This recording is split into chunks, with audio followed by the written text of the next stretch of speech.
Hello, everybody. Welcome to this session on how to make your communication stick.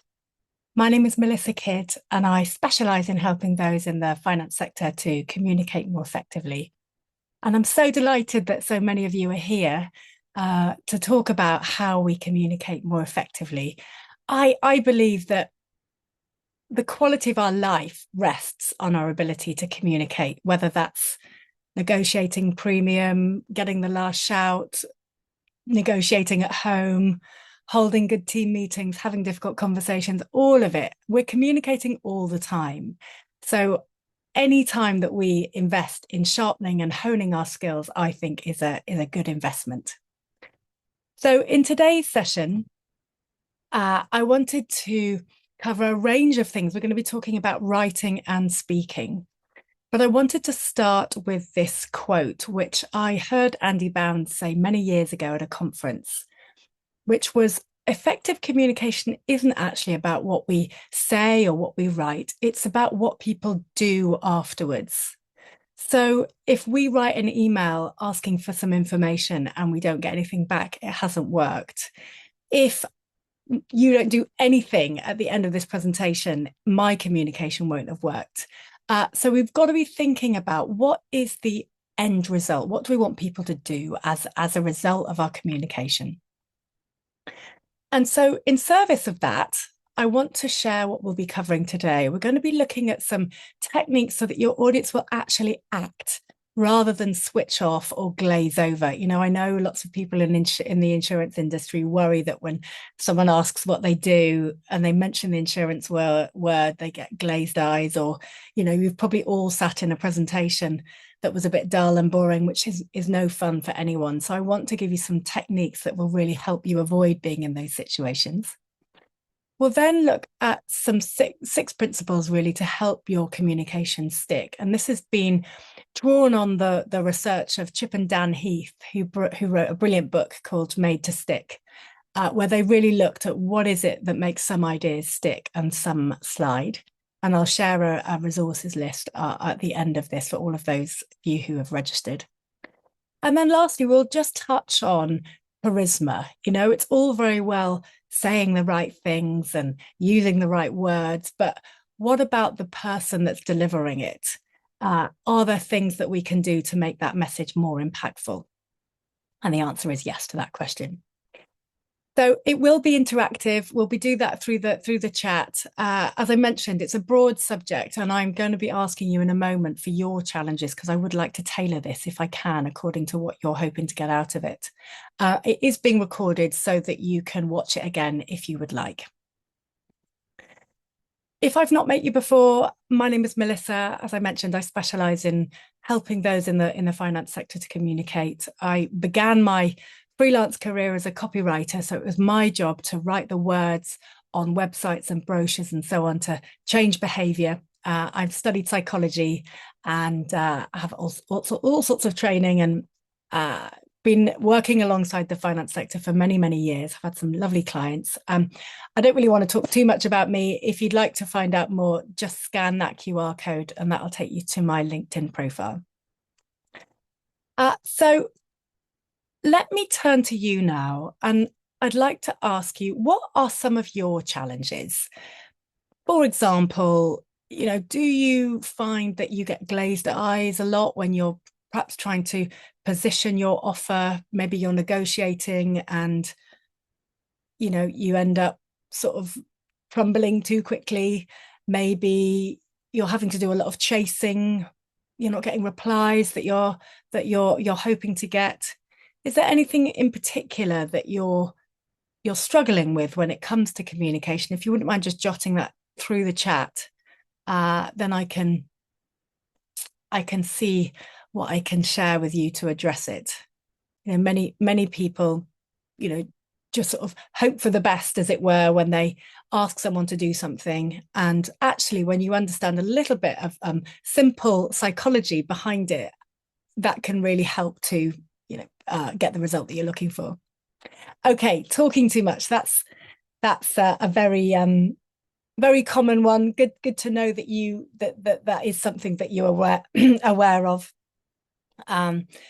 especially in negotiation, that can be a tricky thing, because then we end up sharing too much and giving away our position. So, okay, thank you.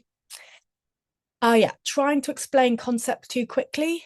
Let me just trying to explain concepts too quickly with people not understanding what I mean as a result. Absolutely. I mean, I think the insurance sector is, well known for having a lot of technical terminology and concepts that aren't really familiar to those outside the industry. So fine, thank you. Structuring an email that has requests, asking someone to do stuff, especially when English isn't there, is their third or second language. Yeah. Not being taken seriously, also being challenged. Okay, we'll be talking a little bit about charisma right at the end. Doubting what you're saying mid-sentence and then losing your train of thought. Not getting responses to requests for information I need for insurance when dealing with other teams. Not timely responses. Yep. Not receiving replies to emails. Okay. Okay, thank you. Well, I will do my absolute best to cover those. If I don't manage to, my email address will be on the last, excuse me, the last slide. So I'm very happy to pick that up if we don't get round to it. So my first question to you is really like, what's the point of making our messages stick? Why do they need to stick? What's the point of us spending time making this happen? And the reason really is because messages need to travel. Very often, when people are making decisions about how to act, or you're not there. So, what to do, what to say, which broker to use, relaying information to their partner about some claim, the claim status. We've got to be thinking about what is the thing that we want to be known for and want to be relayed. And this is why the messages need to stick. And so for a sticky message, the sticky message basically has three components. It's got to be understood.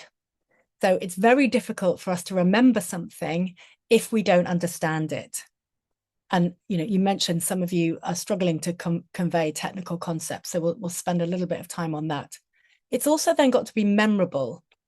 So we've got to understand like what needs doing, why it needs doing, what's important, and then we need to know actually how to do it. So in terms of understanding, I think when it comes to choosing your words carefully, what we want to try and do is keep our words concrete as possible. So rather than using three-letter acronyms, which the industry is littered with, is to remember that actually a lot of the words inside the industry aren't well understood outside the industry. Things like premium, for example. Outside the industry, premium generally means expensive or quality. Perils, warranties, these kind of words mean different things outside the industry. So we've got to be careful about how we choose words. And what you might want to remember is there's something called the ladder of abstraction. And as we become experts, we move up the ladder of abstraction and we start using terms that are quite nuanced because we understand what they mean. But actually, for someone that doesn't have our expertise or doesn't share our knowledge, we need to come down the ladder of abstraction and use concrete words. So, for example, money, pounds, and pence. We can examine pounds and pence with our senses. That's what makes something concrete. But looking at assets, looking at premium, those are abstract words and they're hard to remember. When it comes to explaining technical concepts, some of you mentioned that was a struggle. Very often we start in the wrong place. So in order to understand something, we need to have the big picture first of all. It's very difficult for us to place these details if we haven't seen the big picture. And so when you're communicating a concept, I'd really recommend that you start with what this concept does rather than what it is. So, for example, if you were talking about the concept of compounding, you might want to say to someone that hadn't really got that much experience, you might want to say, I want to explain how you can make your money grow without you doing anything. That's what compounding does, rather than say, start with what it is, which many of us do, which is compounding is this concept whereby the interest you have on your original investment grows, and then you gain more. That investment grows as a result of the compounding interest. So if someone doesn't really know what that means, we'll have lost them straight away. And as I'll talk in a moment, it's very important that we start that we maximize people's attention, because our attention is being fractured. And what we want to make sure that we're doing is starting with what people care about and starting with the big picture. So when we are wanting our messages to stick, we need to make them memorable. And a good way of doing that is using stories and examples and metaphors.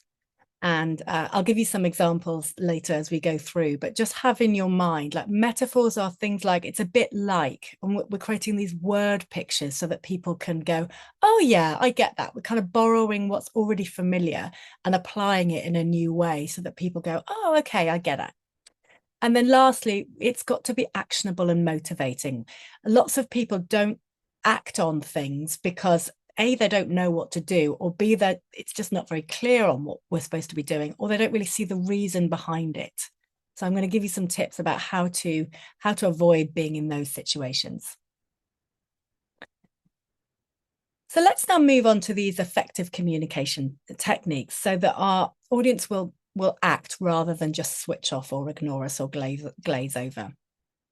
And so there are a number of elements in this. The first is that we've really got to understand our audience. How much do they know? How much time have they got? What do they care about? What are they worried about? When we have a clear understanding of who our audience is, it's much easier to tailor our communication in a way that's going to resonate with them, so that we can choose the words that are going to mean something to them. It's fine using jargon if you're, two underwriters working together and you know each other very well. Absolutely, go for your life. Where it's more difficult is if there's a range of experience and those words don't mean very much. So really being clear on who your audience is sort of the number one rule of effective communication. The second, with that in mind, is then to communicate from their perspective. So when we communicate from their perspective, there isn't that much translation that's needed on the part of the reader or the passerby. So I'll give you an example. I live in Bristol, and a number of years ago, the docks were developed. So there were these sort of derelict buildings all around the docks, and they've been turned into, high-end flats. But this was the developer's office. Now, can you see that sign, marketing suite? Does that mean anything to you? If you were passing by on the pavement as a pedestrian, does that mean anything to you?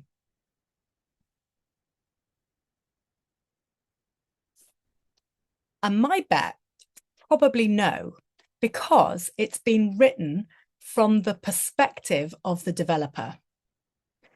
If they had written show home, you would then go, okay, I know what that means. That means I could go in and have a look and see if it was somewhere there that I wanted to live. So if they put show home, you're not having to do any translation.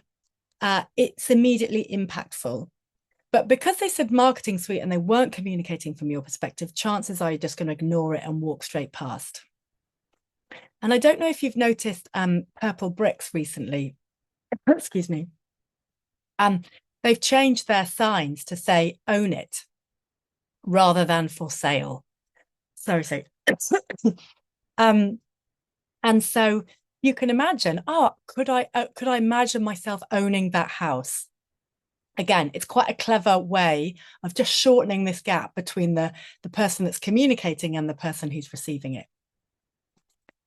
So in other words, we want to make it about our reader, not about us. They are the hero. They are front and center, not us.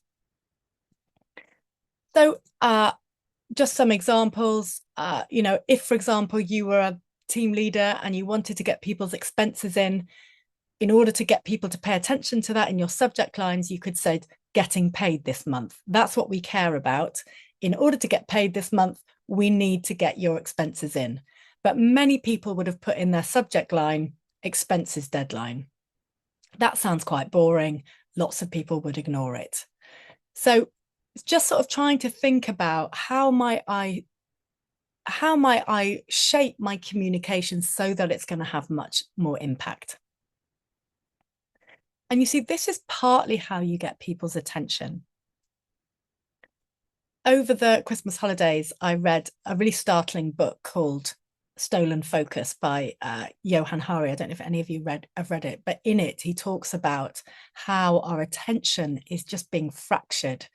And he points to a piece of research in there that says generally people can't pay attention for more than 3 minutes now without getting distracted. So that is the time that we take to boil an egg. So we've got to be really mindful now of when we're communicating with people, how are we going to capture their attention and how are we going to maintain it? Because if we can't grab their attention, we can't move off. We can't move off, base one. And when we're looking for people to act, one of the things that gets in the way is either people don't know what we're asking of them or they don't care. It's not because they haven't got enough information. And I think that's very true in our industry. We can send loads and loads of information thinking that that's going to persuade and inspire someone. But actually, often it has the opposite effect of overwhelming them and them thinking, I haven't got the bandwidth for this. I'll just push it aside. But in terms of how we get people to care, how do we do this? In a time where there are so many competing distractions and demands on our attention, how do we get people to care about what we're saying in our communication? Well, the good news is, as you'll know, we generally pay attention to things that we care about. And we all care about 3 things. So we all care about the problems that we want to solve.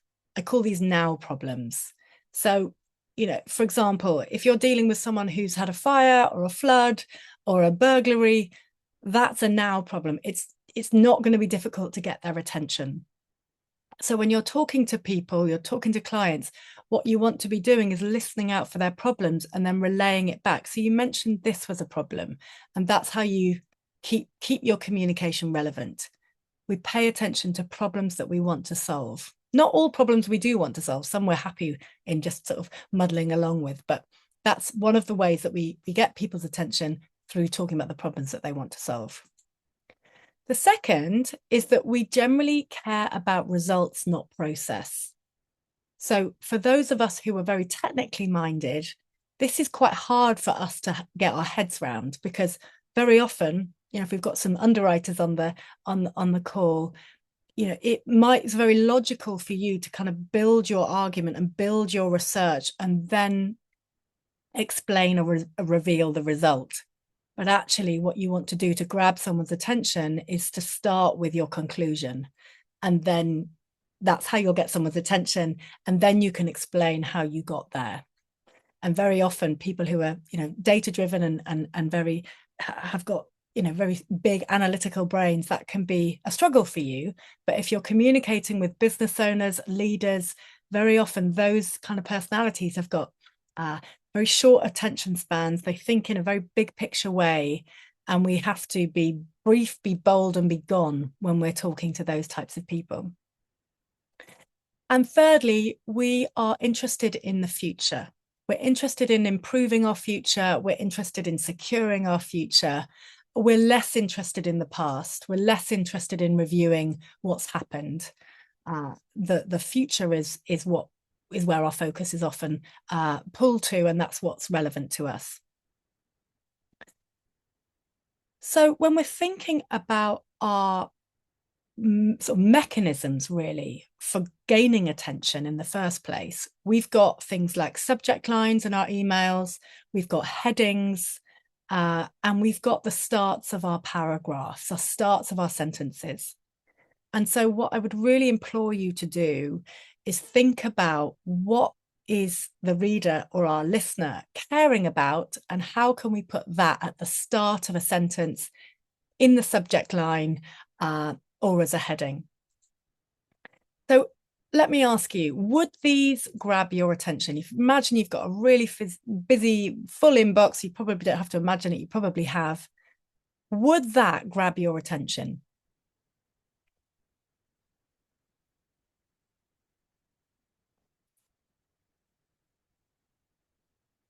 Yeah. No, like no idea what those numbers mean. Meeting summary, that's process driven, and it's about the past. It's happened already. Definitely not going to open that when I've got more exciting emails to open. What about catch up?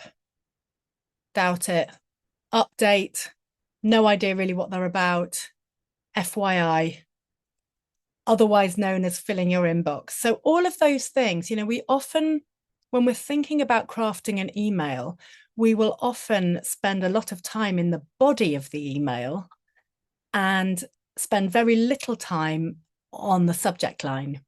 And yet you'll know yourself when you're looking at your inbox, the way that we look about which email is going to get prioritized is we look, first of all, who sent it.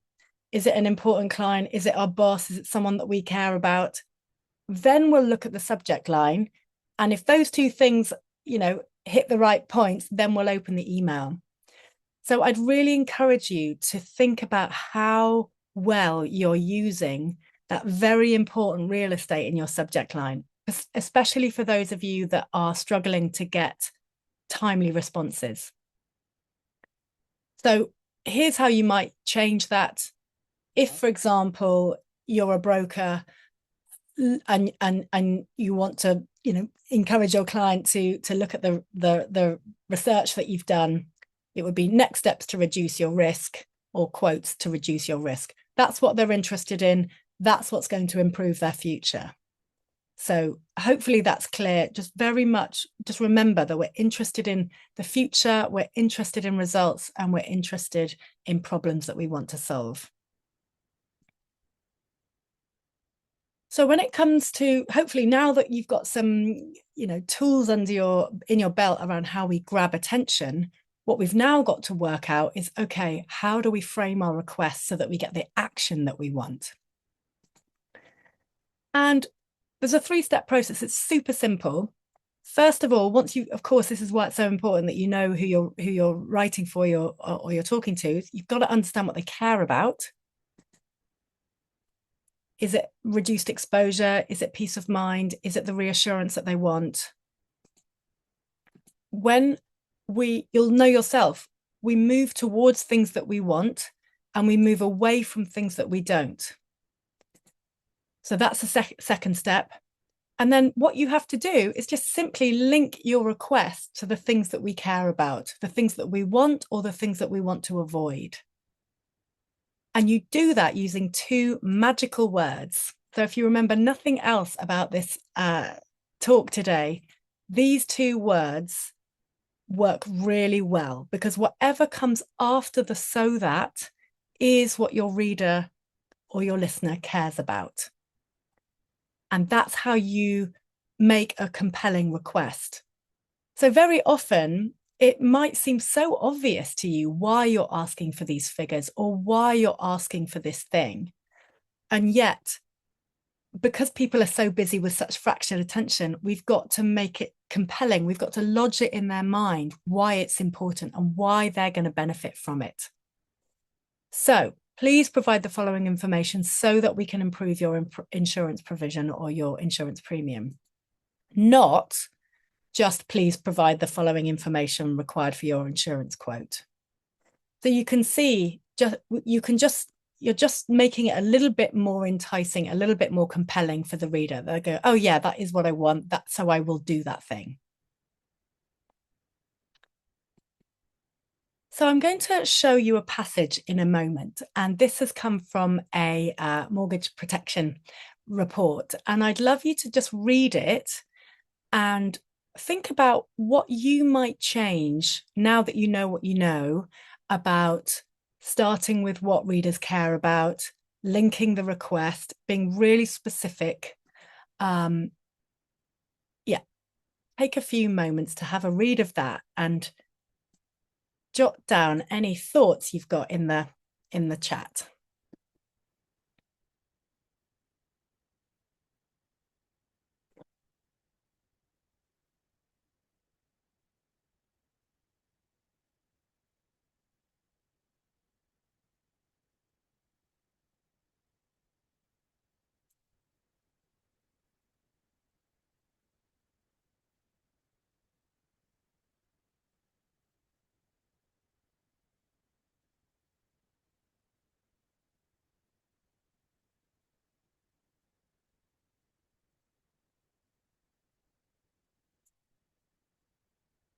Very long, isn't it? And I think one of the things that we really want to try and do, especially for those of you who are communicating with people who English isn't their first language, well, just generally anyway, is to keep one idea per sentence. Don't try and cram loads of things into a big long sentence, because when we make our reader work hard, chances are we'll lose them. So yeah, it's too long. It's not very plain English. Make it simpler to understand. State at the beginning what you're after and why. Yeah, good. So I'll share with you how I changed it. So I started with what the client cares about. The client cares about wanting a fair comparison. Remember, this is kind of a report to show, what the options are. So in order to show a fair comparison, it's important that the costs are calculated on a like-for-like basis. If you agree that these are comparative, let me know so that we can move ahead. So there's the so that. We all want to move ahead quickly. That's one way you could do it. However, don't cancel your existing protection with the provider until we've agreed that the confirmed arrangement is in place. I will let you know when you can contact them. So you're taking any kind of ambiguity out. You're saying, don't worry, I will let you know. You're just, using that opportunity to build some trust. And then what you would say if they realize the costs aren't being compared like for like, let me know as soon as possible. I'll recalculate and you explain why. This will avoid you. So then it's like what we don't want to happen, being in a position where should you need to claim, you won't be fully recompensed. So that phrase, being on risk, that doesn't really make sense to someone that's outside the industry. That wouldn't be something that someone would say in everyday life. So hopefully you can see that's super clear. We've been really specific. We've explained the reasons, what people want to avoid. Yes, it's longer. However, it's clearer and hopefully it's quite readable. We haven't crammed loads of things into one sentence. So remember, just to reiterate the key idea, effective communication isn't really about what you say or write, it's about what people do afterwards. So I want to just share these 6 principles to help really, make your communication as sticky as possible. And you can use these in lots of different contexts. But the first really is try and make it as simple as possible. We really want to make sure that people get it first time. As I mentioned, we don't want to have to make people work hard, because if we make people work hard and we confuse them, chances are we'll lose them. So try and use simple language where possible. The next is that we remember information when it's somehow unexpected. I still remember the campaign that the clothing brand Patagonia ran fairly recently, when they were like, don't buy this jacket.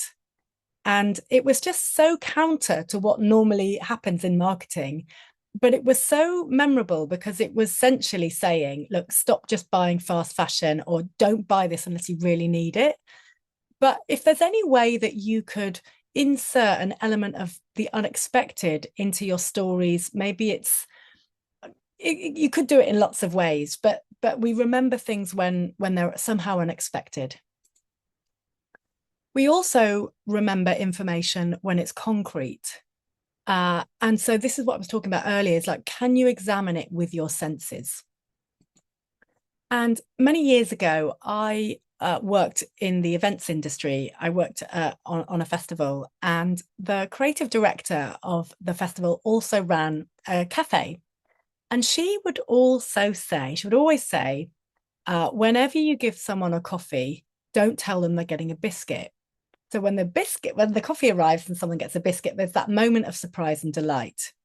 And so among our team, we had this shorthand for biscuit.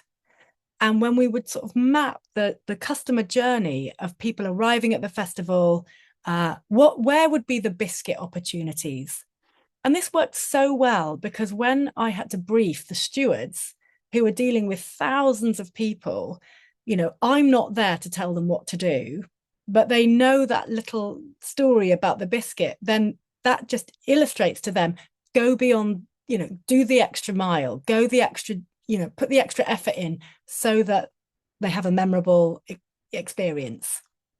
So there might be little things that you can do which help to make your stories or the message that you want to convey concrete and memorable, so that it travels and people understand how they should make the decision, what they should do. The message also needs to be credible. And I remember a while back, I mean, it's quite a long time ago now, but Hiscox had these great big billboards up because they were trying to educate people about the really serious risk of cyber crime. And they had this big server up, and every single dot represented a cyber attack. And so it was just a very, very clever way of being able to make something that was seemed nebulous, quite abstract, wasn't a well-known thing, very concrete and very real. And of course, there was that emotional component of, oh, crikey, that looks quite scary. I'm now going to pay attention to it. So I thought that was a really good example of making something extra credible. And we remember information when it's emotional. So, you don't, of course, want to be employing scare tactics. And yet, if someone is underinsured, for example, it is your role as their broker to be able to lay out the consequences of that. And I think the way that you would frame it is to say something like, I wouldn't be doing my job if I didn't explain to you what will happen if the sums insured isn't accurate, or something like that. So you're just being very matter of fact and very factual, but you're educating them as to the consequences of them not doing a course of action. And lastly, we remember information through stories. So, this is one of the things that I often say to people in insurance is, when they say, oh God, it's such a boring industry, or people just glaze over when I start talking about insurance. I'm like, but you have so much drama in your day-to-day life, from floods and fires and thefts and all sorts of things. So I'm a really big advocate of trying to illustrate some of the value of your work through the stories that you can tell, through the case studies you've got, even if it's just in conversation, or if you're trying to influence somebody about a course of action, can you relay a story that illustrates your point? So stories have this really interesting impact on the brain. When we are presented facts and statistics and data, that's processed by one part of our brain. But when we're telling a similar story, we might relay a similar stat, but it was wrapped up in a story. There's something that happens in our brain whereby the defenses sort of fall over, as it were, and the story is able to get into our brain more easily than just relaying facts and data. So if you can think about some examples or case studies that you can weave into your communication, then you'll do well. They'll be more likely to be remembered and sticky and acted upon. So you can remember this with the mnemonic success.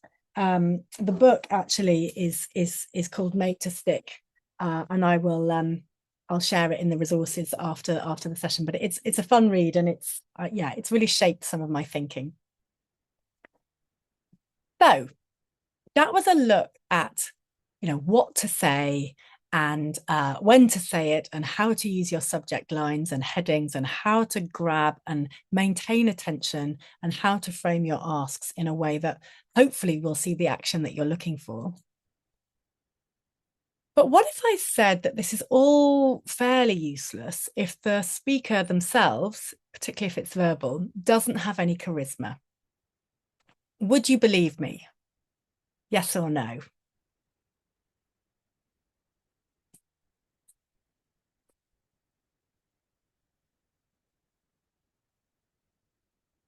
Right. Yeah. Interesting.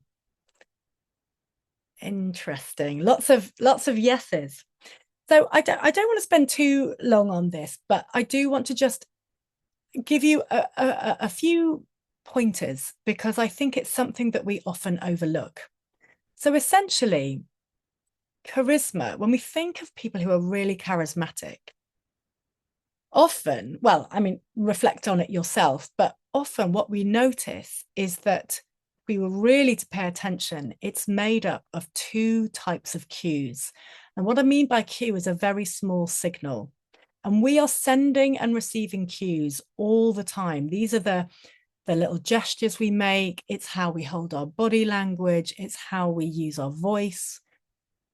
It's the pitch of our voice. It's how we walk into a room. All of these things are sending cues as to how competent we feel and how others perceive our competence and how warm we are. So when you're negotiating, as an example, I'm sure many of you do this day in, day out, I want you to be aware of how you could use your cues to have more personal impact.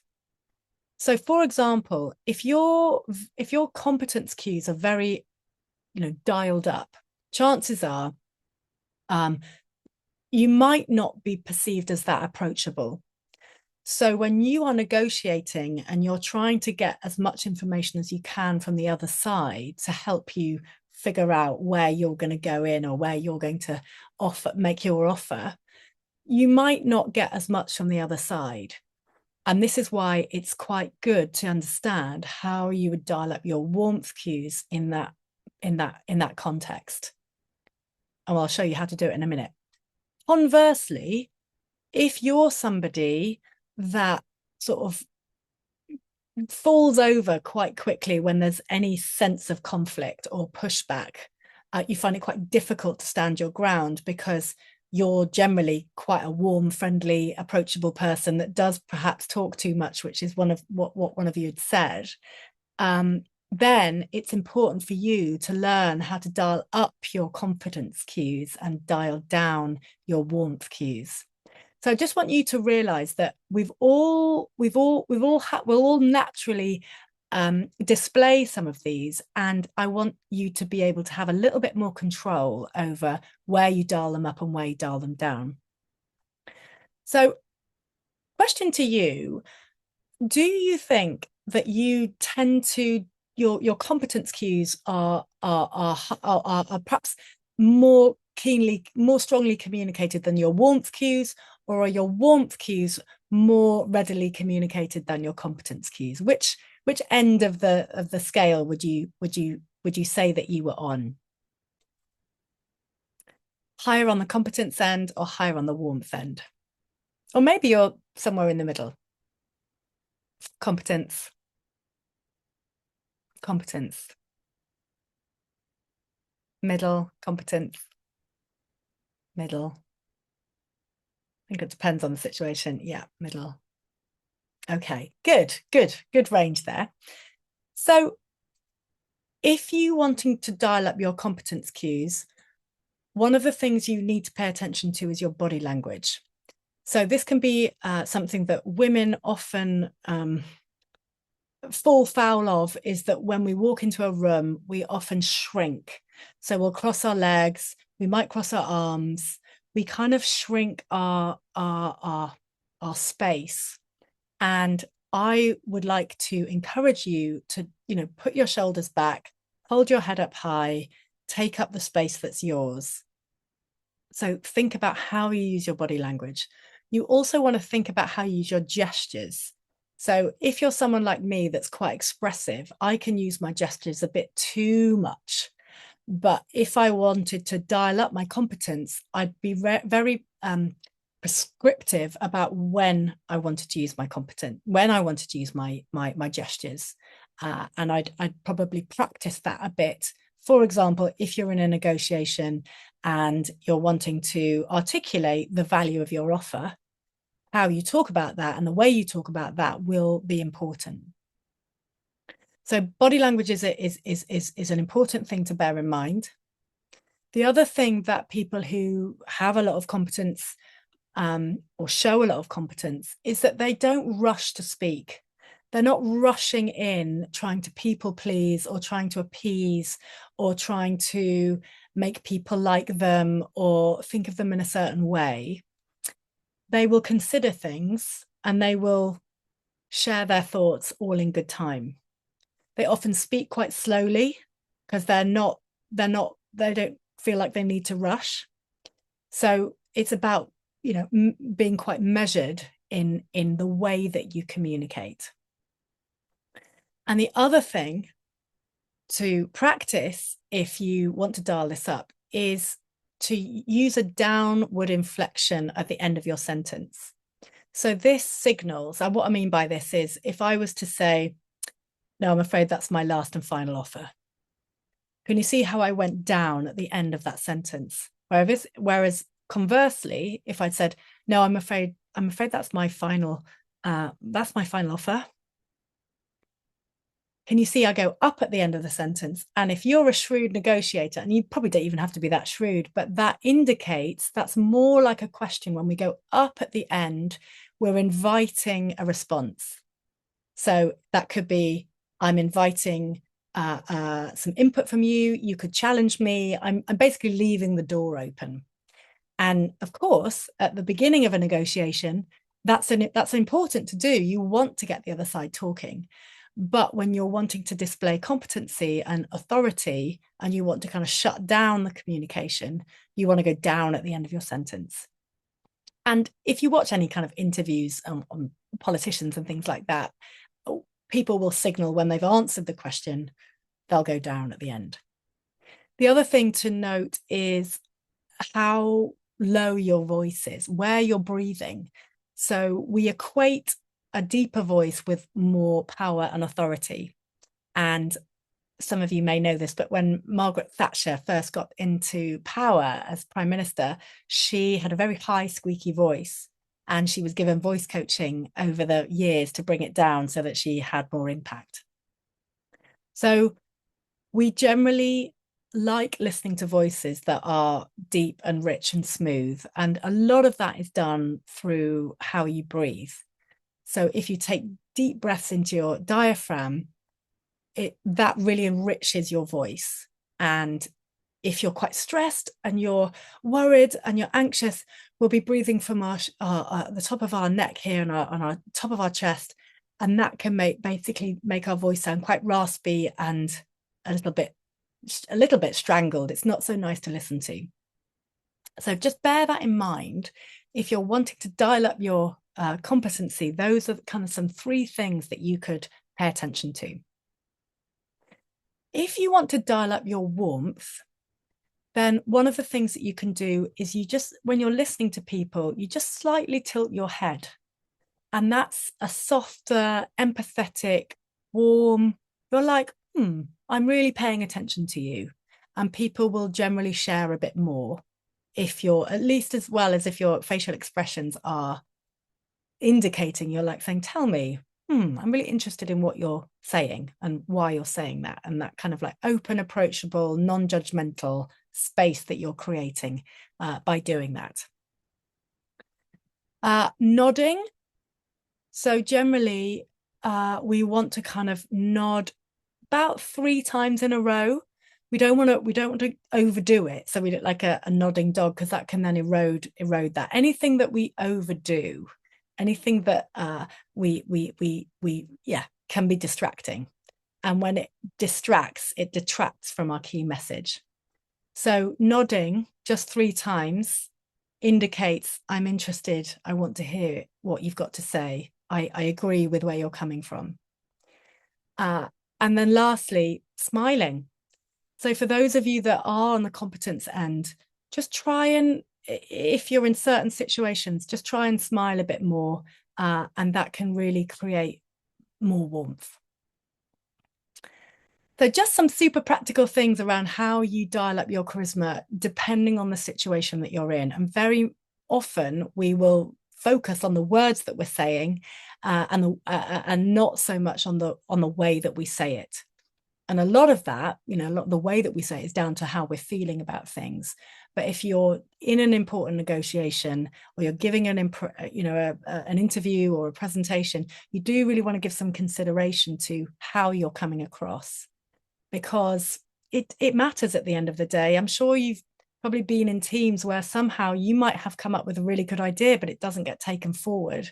And sometimes the other ideas that aren't as good are taken forward. And a lot of that is down to the charisma of the person. So there's a really good book on this as well, which I'll mention in the resources list, and it's called Cues, and it's full of practical tips. So I'll mention that if that's something that you're interested in developing. I find it endlessly fascinating. But I'm going to stop there, because I want to make sure that we've got time for questions. So yeah, remember that effective communication isn't about what you say or write, it's about what people do afterwards. So thinking about, what is the end result? What is the decision I want someone to make? What is the action I want them to take? All of those things, and then work backwards. But remember, people often fail to act because they don't know what to do, or they don't care. It's not because they haven't got enough information. So I hope you've got some now tips to think about, okay, how do I capture and maintain people's attention? And then how do I frame that request so that it's motivating and compelling, and I'm not having to spend loads of time chasing? So what we have covered, we've really been focusing on attention and action. So linking your request to what people care about. That way, you're going to avoid those glazed eyes and people switching off. A lot of it is down to making sure it's relevant, making sure you're not overwhelming people with too much information. We've been looking at those 6 principles to help your communication stick. So keep things simple. Can you weave in an element of the unexpected? Keep your language concrete. So can you examine those things with your senses? Where's your credibility? Can you inject some emotional aspect to your message, and try and illustrate as much as possible with stories? And lastly, those 2 dials of charisma. Firstly, we've got the competence cues, and secondly, we've got the warmth cues, and you can dial them up and dial them down wherever you think your impact is going to have the most resonance. So let's have some questions. That's fine, no problem, Alexander. Yeah, if anyone would like to jot their questions down in the chat, now's your chance. Oh, I've got a few in the Q&A.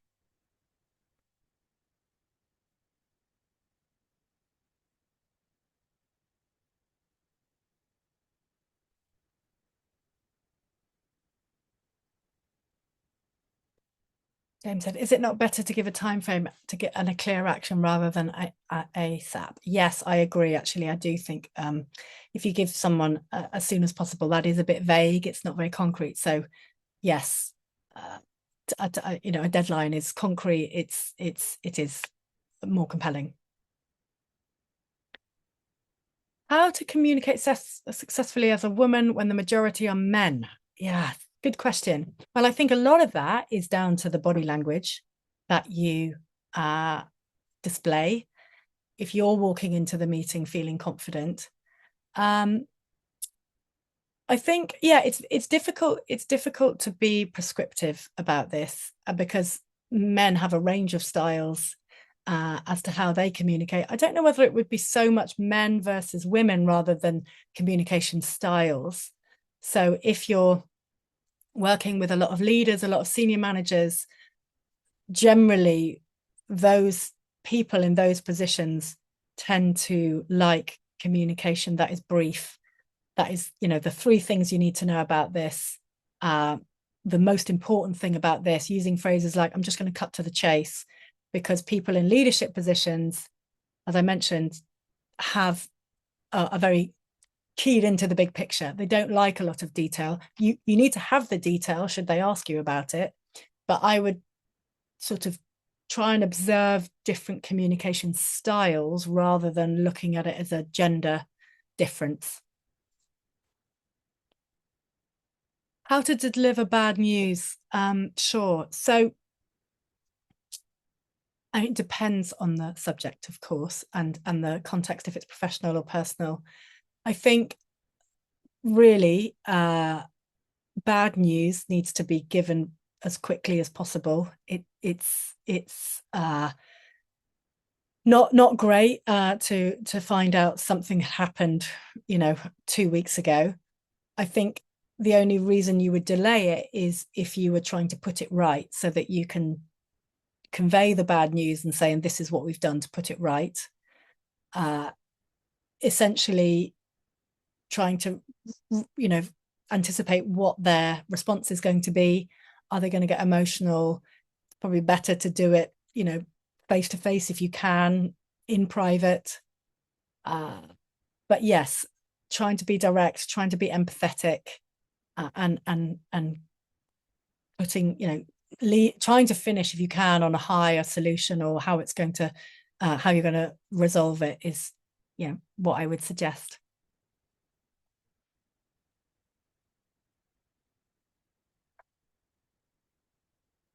How, as an introvert, can you be heard in a group of extroverts? Good question. There's a brilliant book actually called Quiet by Susan Cain. I don't know if you've come across this. I think with this, if it's in a meeting, research shows that the earlier you get your voice into a meeting, the more likely it is that you will talk more in that meeting. So what I would suggest is, can you comment? Could you ask a question early on in that meeting? And that will help you pave the way for speaking later. I think using your body language, so having your hand on the table, leaning forward, all of those things, a lot of it is around the presence, the personal presence that you've got. Doesn't necessarily mean that you have to be the loudest or the most exuberant in the room, but how you hold yourself is important. I think, signposting that, I've got some, I want to ask a question about that, or I've got a comment about that, or I've got a thought about that, or, just sort of signaling that you would like to talk. And, hopefully if the meeting is being chaired well, the chair will recognize that your voice needs to be in the room, and hasn't been, and will accommodate that. I think certainly in real marks of leadership, I think will notice who's trying to get their voice in, and will then say, Sarah, I noticed you wanted to say something, and they will take that responsibility, even if they're not chairing the meeting, but just to make sure that everybody's voice is heard. So if you can do that for other people as well, that hopefully will be reciprocated and sort of shape the culture of your meetings.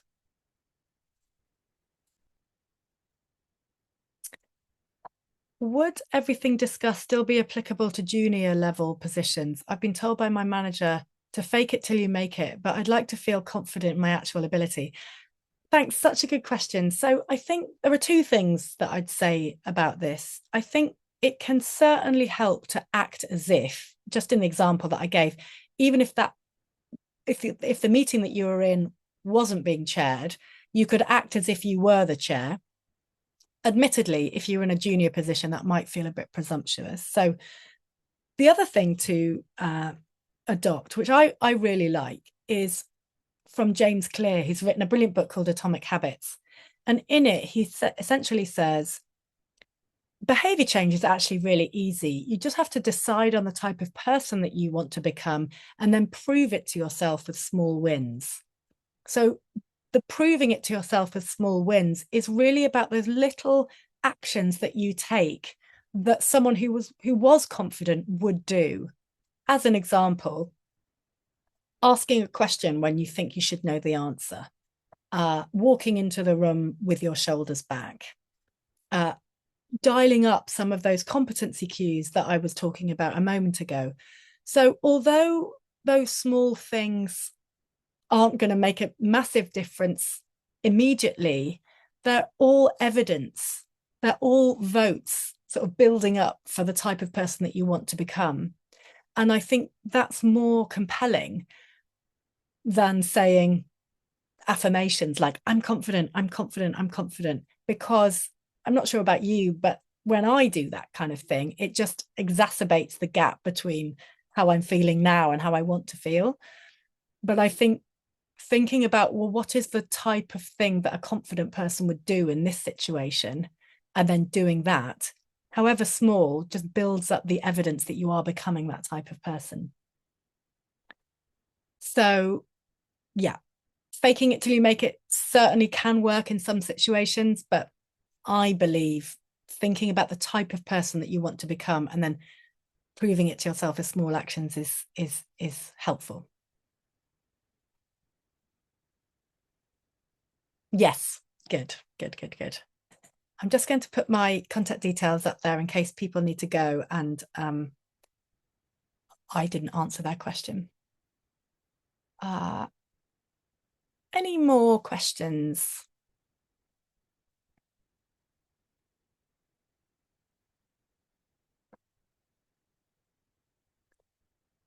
Don't think so. So I will follow up with the recording and I will list those books that I've mentioned. There's a lot of good TED Talks on this sort of subject as well, if you want to explore it further. But other than that, I think we'll end it there. So thanks for your engagement and questions. It's so much nicer when lots of people are interested in the subject. So appreciate your engagement. All right. Take care.